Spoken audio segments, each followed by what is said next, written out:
அனைவருக்கும் ஈஸ்டர் நல்வாழ்த்துக்கள். ஈஸ்டர் அன்னைக்கு நான் பிரியாணி போலாம் நினச்சிக்கிட்டு இருக்கேன். கடைக்கு போயிருக்கிறாரு, என்னென்ன வாங்கிட்டு வந்திருக்காருன்னு சொல்லிட்டு நம்ம பார்ப்போம். சிக்கன் வாங்கிட்டு வந்திருக்காங்க. சரி, கரெக்டு.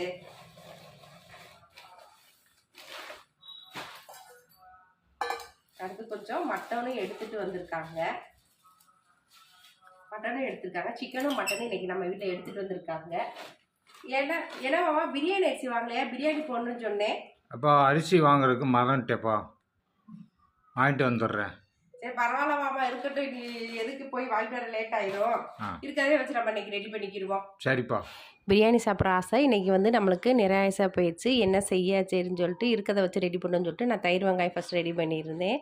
அடுத்து பார்த்தீங்கன்னா லைட்டாக இலையில நல்லா தனியாக தொளிச்சு அது மேலே தயிர் வெங்காயம் ரெடி பண்ணியாச்சு. அடுத்து பார்த்தீங்கன்னா மிளகு சிக்கன் பரட்டலை தான் ரெடி பண்ணியிருந்தேன். சிக்கன் எடுத்துகிட்டு வந்தாங்கன்னா அது கொஞ்சம் ரெண்டாக பிரித்தாச்சு.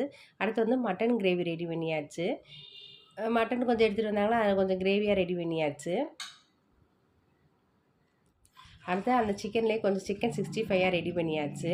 அது எனக்கு மட்டும்தான் சிக்கன் 65 சாப்பிட்றதுக்கு நல்லாயிருக்கும், அதனால் எனக்கு மட்டும் பண்ணிக்கிட்டேன். மிளகு ரசம்,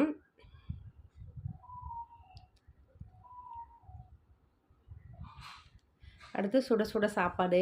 இன்றைக்கி மட்டன் குழம்பு இல்லையா, அதனால் நான் இன்றைக்கி கொஞ்சம் சாப்பாடு அதிகமாக செஞ்சுட்டேன். ஏன்னா நம்ம இன்னொரு தடவை சாப்பிட்டோம்ல, மதியானம் ஒரு தடவை சாப்பிட்டுட்டு இன்னொரு தடவை வேறு ஒரு 6 மணிக்கு ஒரு தடவை சாப்பிடணும். அதனால் இன்றைக்கி கொஞ்சம் சாப்பாடு நிறைய ஆக்கிட்டேன். அடுத்து பார்த்திங்கன்னா சிக்கன் குழம்பு தான் இன்றைக்கி நம்ம வீட்டில்.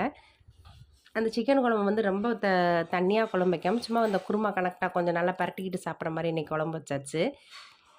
இந்த இலையில் நம்ம செஞ்சதை வச்சு பரிமாறும் போது அது பார்க்கவே ரொம்ப அழகாக இருக்கும். அது நல்லா வாழை இலையில் நம்ம செஞ்சதை வச்சு அதை பார்த்துக்கிட்டே ரசிச்சுக்கிட்டே இருக்கணும் போல் வரும். அப்புறம் செஞ்சுட்டு நான் ரசிச்சுக்கிட்டே இருந்தால் போதுமா, நம்மளுக்கும் பசிக்கும்லன்னு சொல்லிட்டு நான் சாப்பிட ஆரம்பிச்சிட்டேன்.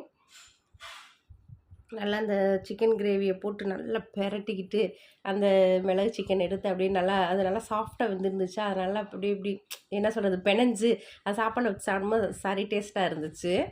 சாப்பிட்றதே நல்லா சூப்பராக இருந்துச்சு. இன்றைக்கி எல்லாமே நல்லா டேஸ்ட்டாக இருந்துச்சு. இதுதான் இன்றைக்கி எங்கள் வீட்டில் ஈஸ்டர் சாப்பாடு.